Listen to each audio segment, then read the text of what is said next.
तकबीर में कलेमा में नमाज़ों में अदा में हाय नाम इलाही से मिला नाम मुहम्मद हाय नाम इलाही से मिला नाम मुहम्मद फरमाते हैं आदम को मुझे खुद तोरे में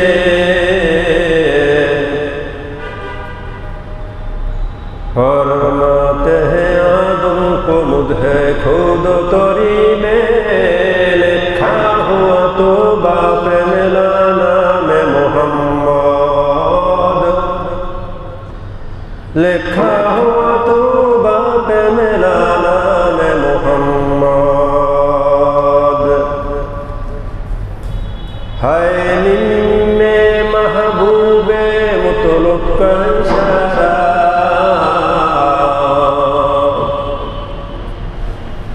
हाय निम्मे महबूबे मुतलुक का इशारा फिर क्यों ना हो महबूबे अल्लाह नाम मोहम्मद फिर क्यों ना हो महबूबे अल्लाह नाम मोहम्मद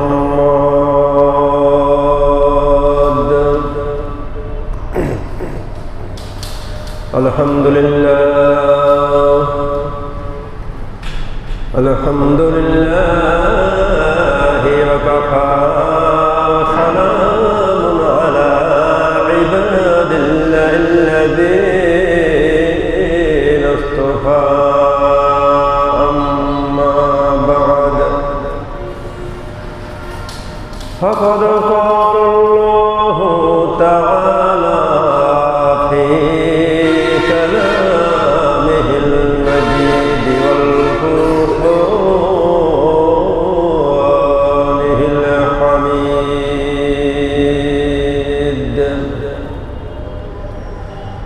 أعوذ بالله من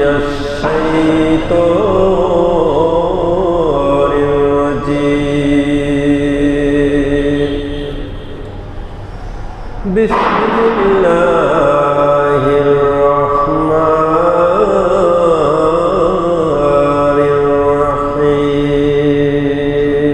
الرحيم يا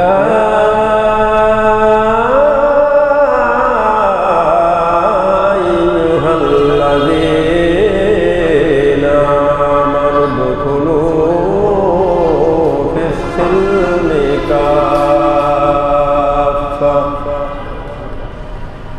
ولا تتبعوا خطوات الشيطان إنه لكم عدو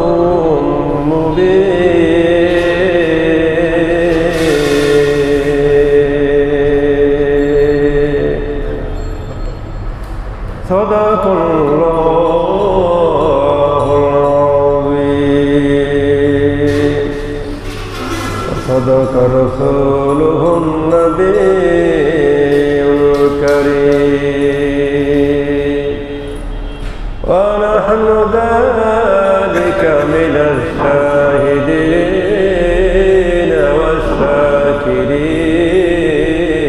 والشاكرين والذاكرين الحمد لله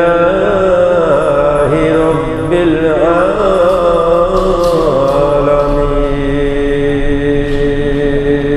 العالمين قال النبي صلى الله عليه وسلم كلوا واطعموا وادخروا متفق عليه إن الله وملائكته يصلون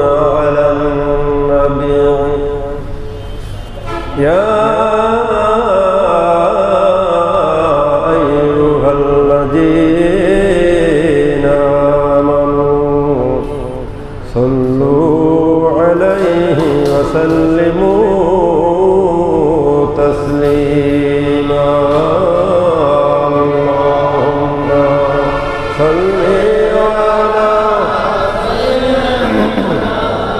مولانا محمد وعلى آل سيدنا مولانا محمد প্রাণ খুলে মহব্বতের সাথে সকলেই একযোগে উচ্চ করে বলি আল্লাহুম্মা সাল্লি আলা মাওলানা মুহাম্মদ ওয়া আলি সাইয়্যিদিনা মাওলানা মুহাম্মদ নূর নবীর আগমনে জগৎ হইল উজালা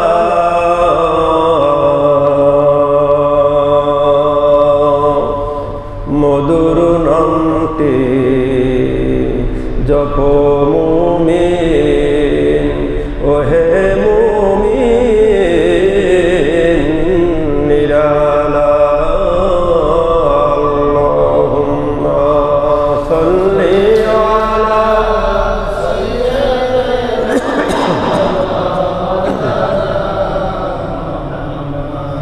وعلى آل سيدنا مولانا محمد بلغ العلا بكماله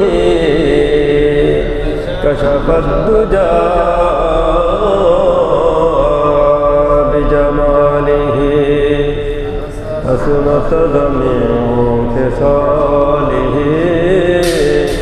صلوا عليه وآله اللهم صل وسلم بارك عليه লাখ কোটি শুকরিয়া দাইম রব্বুল আলামিন আল্লাহ সুবহানাহু ওয়া তাআলা আমাদের সকলকে দুনিয়ার সমস্ত কাজ উপেক্ষা করে বাগে জান্নাতের বাগানে আসার জন্য বসার জন্য যে আল্লাহ জাল্লা শাআনুহু আমাদেরকে তৌফিক এনায়েত করেছে সকলেই প্রাণ খুলে মহব্বতের সাথে একযোগে বলি আলহামদুলিল্লাহ। মহান রব্বুল আলামিন বলেন ইয়া আইয়ুহাল্লাযীনা আমানু দুখুলু ফিস-সিলমি কাফা ولا تتبعوا خطوات الشيطان إنه لكم عدو مبين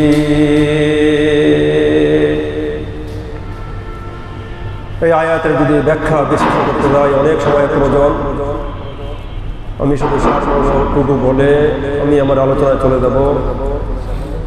রব্বুল আলামিন বলেন ইয়া আইয়ুহাল্লাযীনা আমানু দুখুলু ফিস-সিলমি কাফা তোমরা ইসলামের ভিতরে পরিপূর্ণভাবে তোমরা দাখিল হও। রব্বুল আলামিন বলেছেন তোমরা পরিপূর্ণভাবে ইসলামের ভিতরে দাখিল হও। ওয়ালা তাত্তাবিউ খুতুওয়াতিশ শাইতান কিন্তু তোমরা শয়তানের পথ শয়তানের পদাঙ্ক তোমরা অনুসরণ করো না। আল্লাহ সুবহানাহু ওয়া তাআলা নিজেই বলেছেন তোমরা এই ইসলামের ভিতরে পরিপূর্ণভাবে দাখিল হও কিন্তু শয়তানের পথ তোমরা অবলম্বন করো না। কারণ আল্লাহ তাআলা জানিয়ে দিয়েছেন শয়তান হলো তোমাদের প্রকাশ্য শত্রু। শয়তান কি? প্রকাশ্য শত্রু। এক জায়গাতে নয়, কোরআনের অসংখ্য জায়গাতে আল্লাহ সুবহানাহু ওয়া তাআলা জানিয়েছেন শয়তান তোমাদের প্রকাশ্য শত্রু। এখন শয়তান যে আপনাদের প্রকাশ্য শত্রু আমরা কিভাবে জানবো? আমরা কিভাবে বুঝবো শয়তান আমাদের প্রকাশ্য শত্রু? যাই হোক, কোরবানির আলোচনা শয়তান মানুষের মধ্যে বিরাজ করে। শয়তান কারা, ইমানদার কারা, বেঈমান কারা, মুনাফিক কারা, কাফের কারা, আল্লাহর ওলি কারা, সেটা আমরা বুঝবো, ইনশাআল্লাহ বোঝার চেষ্টা করব। কোরবানির ব্যাপারে আল্লাহর হাবিব সাল্লাল্লাহু আলাইহি সাল্লাম বুখারী শরীফের 5569 নম্বর হাদিস, বুখারী শরীফের 5569 নম্বর হাদিস, আল্লাহর হাবিব সাল্লাল্লাহু আলাইহি সাল্লাম বলেছেন, কুলু ওয়া আতইমু, মানে কোরবানির যে গোশত রয়েছে সে সম্পর্কে আল্লাহর হাবিব সাল্লাল্লাহু আলাইহি সাল্লাম জানিয়ে দিয়েছেন, কুলু তোমরা খাও, ওয়া আতইমু এবং তোমরা খাওয়াও, ওয়াদাখিরু এবং তোমরা সঞ্চয় করো। তিনটা শব্দ প্রয়োগ করা হয়েছে এখানে। এই বাক্যের মধ্যে তিনটি শব্দ উচ্চারণ করেছেন আল্লাহর নবী। কুলু তোমরা খাও, মানে গোশত তোমরা, কোরবানির গোশত কি তোমরা খাও, ওয়া আতইমু এবং তোমরা খাওয়াও, ওয়াদাখিরু এবং তোমরা কি গোশত সংরক্ষণ করো। কি করো? গোশত সংরক্ষণ করো। কোরবানি দেওয়া ওয়াজিব। আমরা মুসলমান, আমি একজনকে জিজ্ঞেস করেছি যে কোরবানি কি সুন্নাত না সুন্নাতে মুআক্কাদা ওয়াজিব? হুজুর এটা তো ফরজ। যদি কোরবানি দেওয়া ফরজ হয় তাহলে কোরআনে আসতে হবে। কিসে আসতে হবে? কোরআনুল কারিমে আসতে হবে। কোরবানির আলোচনা রয়েছে, বাক্য রয়েছে, এটা কি কেমন, কিন্তু কোরবানি যে ফরজ রব্বুল আলামিন কোরআনে কোথাও প্রকাশ করেন নাই, কোথাও রব্বুল আলামিন এই ব্যাপারে ওয়াজ করেন নাই, কিন্তু আল্লাহর হাবিব সাল্লাল্লাহু আলাইহি ওয়াজ করেছেন। বুখারী শরীফ, বুখারী এবং মুসলিম, ইবনে মাজাহ, সুনান আবু দাউদ, মিশকাত শরীফ অসংখ্য হাদিসে কোরবানির ব্যাপারে আলোচনা রয়েছে। কোরবানি হলো ওয়াজিব। সকলেই বলেন কোরবানি দেওয়া কি ওয়াজিব। নামাজ পড়া কি ফরজ। শুধু ফরজ না, নামাজ মানে সালাত কায়েম করা, নামাজ কায়েম করার ফরজে আইন। এটা কি ফরজে আইন। কোরবানি এসেছে, দেখবেন কোরবানি দেওয়াটা এতই জরুরি মনে করে আমাদের সমাজের মধ্যে অনেকেই। মনে হয় কোরবানি না দিলে মনে হয় এবছর মনে হয় আমার আনন্দ হবে না, মানে আমার কিছুই হলো, যদি কোরবানি হলো না মানে আমার কিছুই হলো না। অথচ শেষ দৈনিক 5 ওয়াক্ত সালাত, এর মধ্যে 17টা ফরজ, ফরজে আইন। আজকের দিনই নয়, গত দিনই নয়, অনেকেই আছে আমাদের সমাজের মধ্যে 6 মাসেও নামাজ আদায় করে নাই। এমন লোক আমাদের সমাজের মধ্যে অহরহ রয়েছে। সপ্তাহে একবার সালাত আদায় করবে, জুমার নামাজ আদায় করবে, এরকম অসংখ্য লোক রয়েছে। কি আছে না? কথা বলেন। সপ্তাহে একবার নামাজ আদায় করেন এরকম লোক আমাদের সমাজে আছে না? আমি মিথ্যা বলছি? এখানে বাজার নেই, দোকানপাট নেই, চৌরাস্তা দোকানপাট নেই, গাড়ি ঘোড়া চলছে না। নামাজের সময় কি 1টা থেকে 2টার মধ্যে, সাধারণত এরপরে 2টার পরে বা 1:15 পরে বা 2:15 পরে মনে হয় জুমার নামাজ কোথাও হয় না। 1টা থেকে 2টার মধ্যে সাধারণত জুমার নামাজ হয়ে থাকে। 1:15 বা 1:30 এর মধ্যে কি জুমার নামাজ আদায় শুরু হয়, খুতবা শুরু হয়। 2টার পরে তো প্রশ্নই আসে না। কিন্তু 1টা থেকে 2টার মধ্যে কত লোক রাস্তায় হাঁটাহাঁটি করে, দোকানপাটে বসে থাকে, কত লোক হিসাব করেছে, বেহিসাবি লোক। এরা কি জুমার নামাজ আদায় করে না? আদায় না করে কি দোকানে সময় দেয়, ঘরে বসেও আছে। অনেকে ঘরের মধ্যেও থেকে বসে থাকে, গল্প গুজব করে, সিনেমা দেখে, নাটক দেখে, টিভি দেখে। আর টিভির মধ্যে কি হয়? কি হয়? টিভির তাকে বসে থাকে টিভির মতো। আহা, সারাদিন বসে থাকে, সকালেও দেখি টিভির সামনে, বিকালে দেখি টিভির সামনে, রাতেও দেখি টিভির সামনে। আহারে, কপাল পোড়া, ওর কপাল পুড়ে গেছে। আল্লাহকে হেদায়েত চায় না, হেদায়েত দিবে কিভাবে? হেদায়েত তো চাইতে হবে। যাই হোক, কোরবানি দেওয়া ওয়াজিব। এখন কোরবানি কেমন পশু ক্রয় করবেন এর আগে একটু বলে নেই। কোরবানি ওয়াজিব। আপনি কোরবানি দিবেন, কার সাথে কোরবানি দিবেন? এখন আল্লাহ হাবিব সাল্লাল্লাহু আলাইহি ওয়াসাল্লাম বলেছেন তোমরা কোরবানি করবে নামাজীদের সাথে, বেনামাজীর সাথে কখনোই কোরবানি করবে না। কোরবানির সময় থাকবেন শক্তিমান, আনন্দ। আপনি কি 5 ওয়াক্ত নামাজ আদায় করেন, সিয়াম রোজা একটাও ছাড়েন নাই, যাকাত সঠিকভাবে দেন, নফল ইবাদত করেন এবং আপনি তাহাজ্জুদ পড়েন, সব ঠিক আছে। কিন্তু কোরবানির সময় আসলে দেখবেন বেনামাজিদের তাদের কি খেলা, কি শক্তি, মনে হয় আপনি কি আনন্দ করেন, আপনার 1000 গুণ আনন্দ ফুর্তি তার মধ্যে বিরাজ করে। কারণ হলো এটা যারা ইমানদার, যারা নামাজি ব্যক্তি, তাদের কারণে এটা হয়ে থাকে। আপনি কোরবানি করবেন, বেনামাজিদের সাথে কোনো কোরবানি দিবেন না। কিসের সাথে? বেনামাজির সাথে কোরবানি দিবেন না। বেনামাজির সাথে সম্পর্কই থাকাই তো উচিত নয়। এক সপ্তাহ নয়, আল্লাহ নবী বলেছেন যদি এক ওয়াক্ত কেউ যদি নামাজ ইচ্ছাকৃতভাবে বাতিল করে, মানে বাদ দিয়ে দেয়, তা সে কাফের হয়ে যাবে, বলে নাউযুবিল্লাহ। আল্লাহ রাসূলের ভাষা, আল্লাহ নবী বলেছেন এক ওয়াক্ত নামাজ যদি কেউ আদায় না করে ইচ্ছাকৃতভাবে, সে কাফের হয়ে যায়। আর 5 ওয়াক্ত সালাত আদায় করলো না, সে তো 16 আনাই কাফের। আপনি কাফেরের সাথে কেন আপনি কোরবানি দিবেন? কোরবানিতে ওয়াজিব, আপনি ওয়াজিব তার সাথে যুক্ত হচ্ছেন, ওয়াজিব, হ্যাঁ ওয়াজিব ছুটে যাবে, আপনি যুক্ত হচ্ছেন একটা বেনামাজির সাথে, অথচ সেটা কাফের, তার সাথে মিলিত হয়ে আপনি কোরবানি করলেন। কোশ্চিন কেন আপনার কোরবানি আল্লাহর দরবারে কবুল হবে না? কোরবানি ভাগে দেওয়া যায় কিনা, অনেক গভীর আলোচনা, সময় কম। কোরবানি ভাগে দেওয়া যাবে কিনা?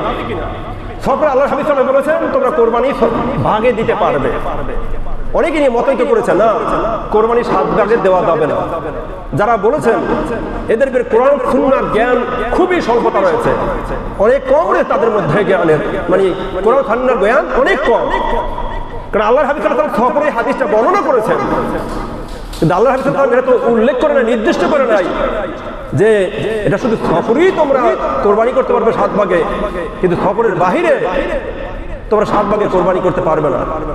আল্লাহ হাবিব সাল্লাল্লাহু আলাইহি ওয়াসাল্লাম এটা ডিমিটেডলি ভাবে আল্লাহ হাবিব সাল্লাল্লাহু আলাইহি ওয়াসাল্লাম এটা জানায়নি, বলেনি। সফরের হাদিসটা বর্ণনা করেছেন, কিন্তু আল্লাহ হাবিব সাল্লাল্লাহু আলাইহি ওয়াসাল্লাম বর্ণনা করার পরে আল্লাহ হাবিব সাল্লাল্লাহু আলাইহি ওয়াসাল্লাম এটা বলেন নাই যে তোমরা শুধু সফরেই 7 ভাগে কোরবানি করবে, এরপরে কোরবানি করতে পারবে না। এই হাদিসে কিন্তু বর্ণনা হয় না।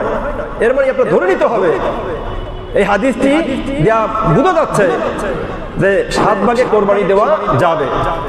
এখন 7 ভাগে আপনি কোরবানি দেবেন, আমার ভাষায়, আমার জ্ঞানে, আমি একজন আলেম, আমি বলবো 7 ভাগে কোরবানি দেওয়া জায়েজ, জায়েজ, তবে উত্তম নয়। একটা রয়েছে সুন্নাহ, আর একটা সহিহ, একটা উত্তম, একটা অনুত্তমের বিষয় রয়েছে। উত্তম না কেন ভালো করে খেয়াল করবেন। আপনি হারাম ইনকাম যিনি করে, সুদখোর, ঘুষখোর, এর সাথে কোশ্চিন গেল আপনি যদি কোরবানি করেন, আপনার কোরবানি আল্লাহ দরবারে কবুল হবে না। 7 ভাগ এমন ভাবে, এমন 7টি ভাগ হতে হবে, পবিত্র সম্পদ হতে হবে, পবিত্র তার ইনকাম হতে হবে, পবিত্র হালাল। যদি হালাল না হয়, 7 ভাগের যদি 1 ভাগও যদি হালাল না হয়, তাহলে কি 7 ভাগের কারো কোরবানি আল্লাহ দরবারে কবুল হবে না। কথা বুঝে এসেছে? কথা বুঝে নিয়ে ভালো করে খেয়াল করবেন। ওয়াজ শুনলেন কিন্তু আমল করলেন, আমল করতে হবে, খেয়াল করতে হবে ভালোভাবে। আপনি এমন ভাবে 7 ভাগে কোরবানি করবেন যাদের টাকা হালাল, আপনার জানতে হবে, ভালোভাবে বুঝতে হবে যে এর টাকা হালাল কিনা, তাহলে 7 ভাগে কোরবানি করতে পারবেন। এখন একটা বিষয় রয়েছে, আপনি যে 7 ভাগে কোরবানি করবেন, এখানে রয়েছে আমি বলেন আব্দুল ওয়াহাব জোহরি, আমি তো সুদ খাই, সুদখোর।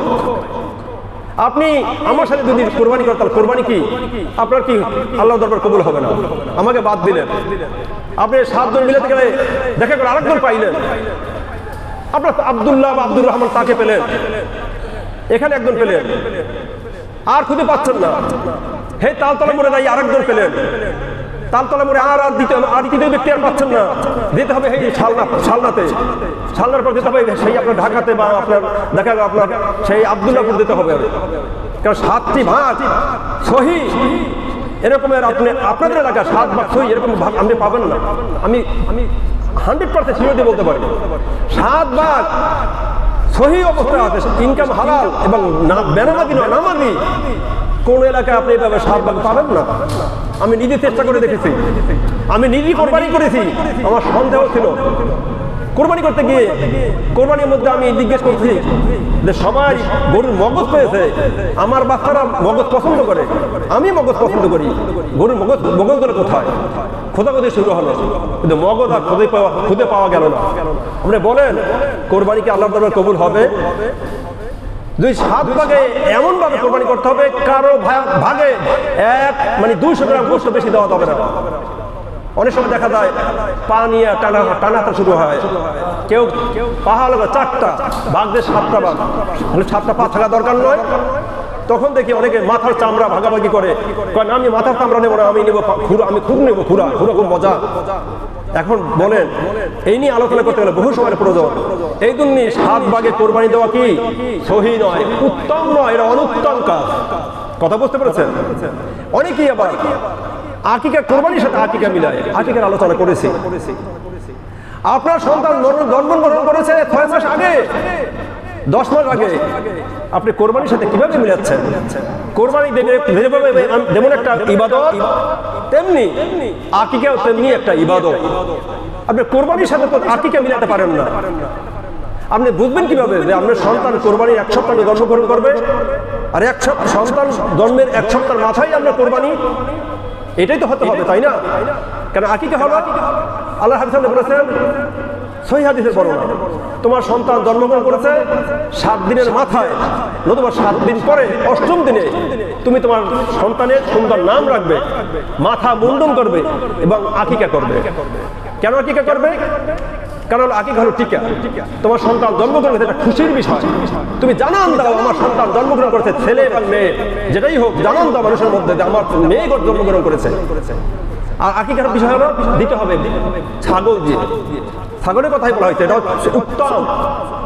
গরু দিলে হবে, তো উত্তম হলো ছাগল দিয়ে দেওয়া।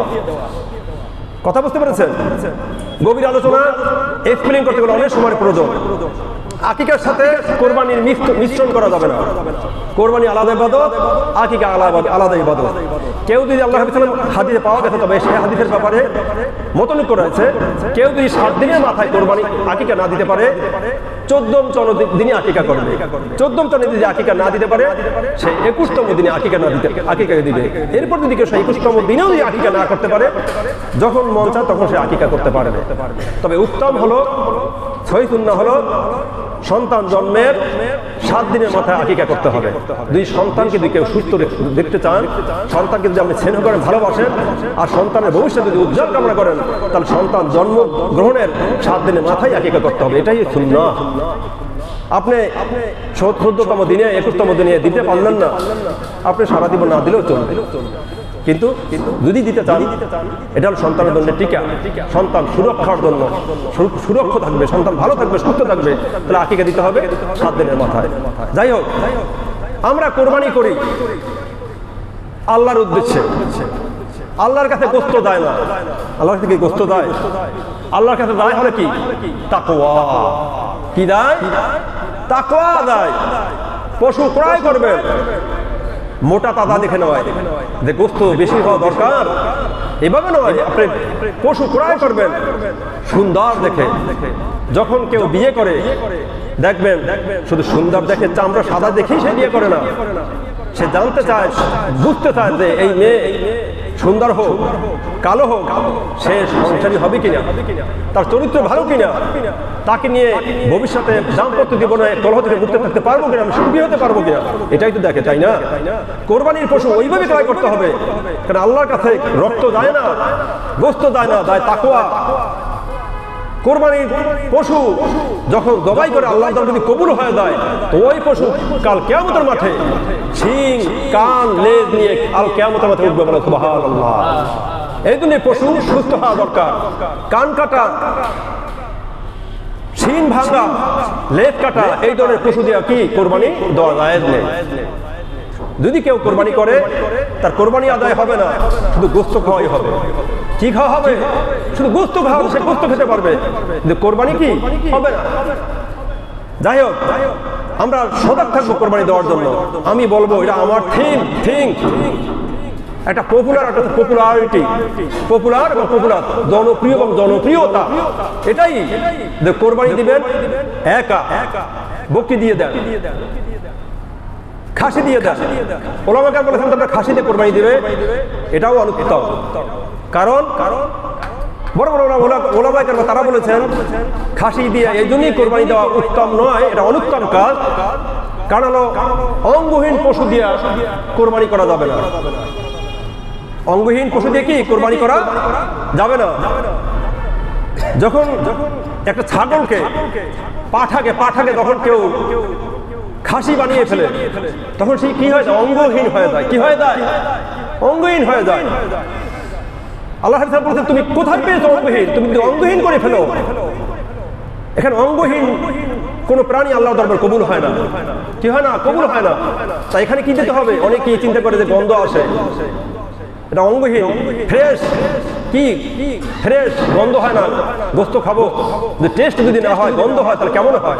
কিন্তু না, আপনার অন্ডকোষ থাকতে হবে। এই ধরনের পশু দিয়েই আল্লাহ দরবারে আল্লাহর দরবারে কি করতে হবে? কোরবানি করতে হবে। এটা হলো উত্তম সহিহ সুন্নাহ। আপনার টাকা আপনি দেবা ইচ্ছা সেভাবে আপনি কোরবানি করতে পারেন। আমাদের সমাজে অনেকেই আছেন কোরবানি করে যে না কোরবানি করতেই হবে, গোস্ত খেতেই হবে, টাকা ধার করে, অনেকের টাকা সুদ। আমার জানা মতে আমি নিজেই আমি সাক্ষী, সুদ কইরা তারপরে সে কোরবানি করেছে। তাতে বোঝা যায় সে গোস্ত খাওয়ার জন্য কোরবানি করেছে, কিন্তু আল্লাহকে রাজি খুশি করার জন্য কোরবানি সে করে না। কোরবানি করবে কাদের উদ্দেশ্যে? আল্লাহর উদ্দেশ্যে। ইন্না সলাতি ওয়া নুসুকি ওয়া মাহইয়ায়া মামাতি লিল্লাহি রাব্বিল আলামিন। আমার কোরবানি আল্লাহর জন্য। কার জন্য?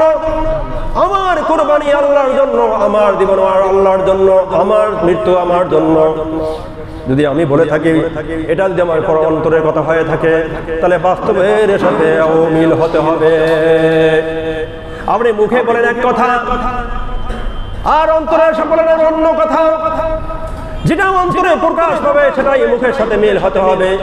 আপনি কোরবানি করবেন আল্লাহর উদ্দেশ্যে, ওই ধরনের পশু আপনার ক্রয় করতে হবে। আল্লাহ হাবিব সাল্লাল্লাহু আলাইহি ওয়াসাল্লাম বলেছেন, ইবনে আব্বাস রাদিয়াল্লাহু থেকে বর্ণিত, কেউ যদি কোরবানি করে আর যদি আল্লাহর দরবারে কবুল হয় তাহলে সেই গোশত 3 ভাগে বন্টন করবে। সহিহ সুন্নাহ। 3 ভাগে বন্টন করে 1 ভাগ সে নিজে খাইলো, আর 1 ভাগ আত্মীয় স্বজনের জন্য সে বন্টন করলো, আর 1 ভাগ যারা হতভাগা দরিদ্র যারা কোরবানি করতে পারে না, তাদের সামর্থ্য নেই, ওই সমস্ত লোকদের মধ্যে বন্টন করে দিতে হবে। এখানে বলা হয়েছে কোরবানির গোশত 3 দিন পর্যন্ত রাখা যাবে। এটা হলো উত্তম। আল্লাহর নবী বলেছেন কেউ যদি কোরবানি করে তার গোশত ফ্রিজে রেখে যদি 1 বছর যদি খায় তাও তার কোরবানি হয়ে যাবে। কিন্তু সহিহ সুন্নাহ হলো 3 বার কোরবানি আল্লাহর দরবারে কবুল হওয়ার শর্ত হলো পশু হতে হবে উত্তম পশু, এবং 3 দিনের মধ্যে কোরবানি করতে হবে। আর কোরবানির গোশত যদি আপনি একাও খেয়ে ফেলেন তাও কোরবানি আল্লাহর দরবারে কবুল হয়ে যাবে। কিন্তু বিষয় হলো আল্লাহর হাবিব সাল্লাল্লাহু আলাইহি ওয়াসাল্লাম বলেছেন তুমি কোরবানির গোশত খাবে, আর তোমার বাড়ির পাশে এক হতদরিদ্র ভাই যে তার সামর্থ্য নাই, কোরবানি দেওয়ার মতো তার অবস্থা নাই, সে কোরবানি দিয়ে দিল না, আর তুমি ঘরে বসে তোমার সন্তান স্ত্রীদেরকে নিয়ে পেট ভরে গোশত খাইলে, এটাই আল্লাহ ইসলাম নয়। ইসলাম হলো তুমি কোরবানি করবে, তুমি গোশত খাবে, আর তোমার দরিদ্র ব্যক্তিদের রয়েছে তার মধ্যে তুমি গোশত বন্টন করে দিবে, তোমার আত্মীয় স্বজন।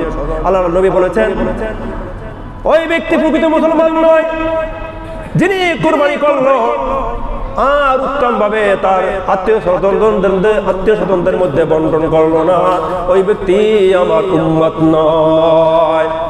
যদি উম্মত হইতে হয় তাহলে আপনি কোরবানি করবেন, ওই গোশত 3 ভাগে ভাগ করে বন্টন করতে হবে। হ্যাঁ, আপনি 3 দিন পর্যন্ত খান, এটা উত্তম, এটা সহিহ সুন্নাহ।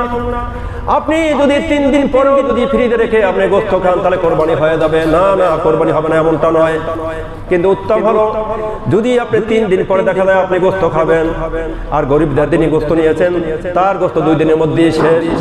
যখন ওই গরিব ব্যক্তি জানতে পাবে যে 3 দিন পর অমুক ভাই গোশত খায়, অথচ আমার গোস্ত তো একদিনের মধ্যে শেষ হয়ে গেছে, দুদিনের মধ্যে শেষ হয়ে গেছে, তখন তার মন খারাপ হয়ে যাবে। কি হয়ে যাবে? মন খারাপ হয়ে যাবে। আরে আমি গরিব ব্যক্তি, আমি কোরবানি করতে পারলাম না, কিছু গোস্ত পাইলাম, ওটা তো 2 দিনের মধ্যে শেষ। আর অমুক ভাই 2 দিন 3 দিন পরে, 1 সপ্তাহ পরেও তিনি গোস্ত তিনি রান্না করে খাচ্ছেন। এটা হলো অনুত্তম। এটা কি অনুত্তম আলোচনা। অনেক আলোচনা ছিল, আরো গুরুত্বপূর্ণ আলোচনা ছিল, কিন্তু সময়ের অভাবে করতে পারি নাই। যদি আল্লাহ বাকি রাখে আগামী ইনশাল্লাহ আগামী শুক্রবার ইনশাল্লাহ আলোচনা করবো বাকিটা। এখন আপনাদের সামনে আমার প্রাণপ্রিয় বড় ভাই, আমার শিক্ষক, আমার গুরুজন হযরত মাওলানা মুফতি হারুন সাহেব গাজীপুরি, তিনি আপনাদের সামনে আলোচনা রাখবেন। আসসালামু আলাইকুম ওয়া রাহমাতুল্লাহি ওয়া বারাকাতুহু।